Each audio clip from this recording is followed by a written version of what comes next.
Power, this is Charles Langorayan from AIM Global. Guys, 2006 ako nagsimula sa AIM Global. Baliw na baliw ako humataw. 2009, naging top 1 ako. May isa akong nagiging audience na umattend, Cunita Astrodome, na nanggigil, na excite sa mga sinabi ko. Alam mo, yung taong yon hindi ko dati na-met, hindi ko siya nakikita dahil kakasimula niya lang. Ang nagiging isip niya, 2009, aabutan ko pa kaya yung mga tao to? Guys, alam niyo, right now, napatunayan ko, ang network marketing, hindi pa una-unahan. 2009, nagsimula yung taong to. Baliw na baliw dati sa akin, pero right now, ako nababaliw sa resulta niya. Grabe to. El Nitare, mag-message ka. Pasok! Okay, good morning.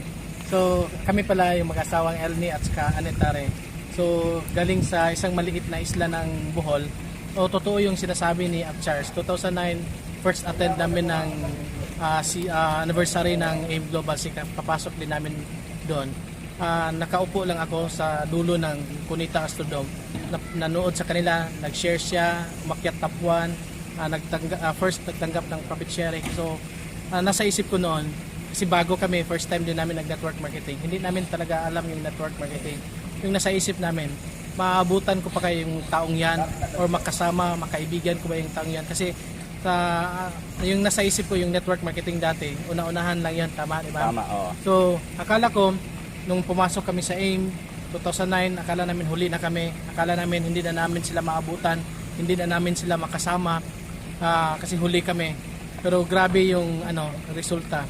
After 6 years namin na ginawa yung AIM, kahit hindi kami nakasabay sa kanila kasi sa 8 years na sila, hindi namin akalain na dumating yung panahon na sila din nakasama namin, nakaibigan namin, halos magkakapatid kami, na yung mga taong hinahangaan namin dati na hindi namin akalain na makasama namin. Ito na, kasama na namin sila, tinuturuan nila kami. So ibig sabihin pala, dito sa network marketing, hindi ito una-unahan. Depende lang kung yung pangarap mo, pinagpaglaban mo na kukunin mo siya at hindi ka titigil hanggang makukuha mo siya. So, nung bago pa kami sa AIM, wala kaming upline pa, nagtuturo sa amin. Wala pa kaming upline na nag-train sa amin. Kaya lang, ang pinagnindigan lang namin na kung sino pa, sinong tao, na walang tao na pwedeng makatulong sa amin na makukuha yung pangarap namin, kundi kami lang din. So, yun lang. Nandito sila sa Bohol ngayon, sobrang tuwa namin. Grabe. Kasi yung mga taong nag-inspire sa amin dati, ito kasama na namin, nakikita nila yung bunga ng inspirasyon na dulot nila sa amin noon at ngayon nandito na kami ngayon.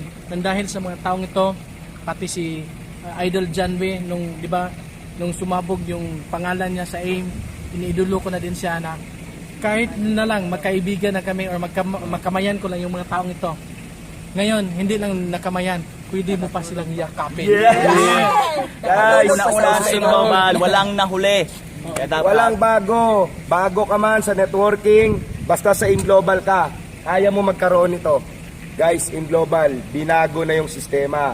Walang pagalingan dito, pasipagan dito, at depende sa paniniwala mo. Kaya tingnan mo, yung dalawa kong kasama, puro new blood to. Isipin mo na lang, milyon-milyon kinikita monthly. Hindi sila nagiging kasama noong 2006. Mga nahuli sila pero inabutan kami. Grabe. Guys, 2014, after 5 years, magsimula ang ngayon, mabaliw at mangarap, manggigil, gawin mong AIM Global. Kayo ang magiging kagaya namin. Yes! Aware. Yes! Okay.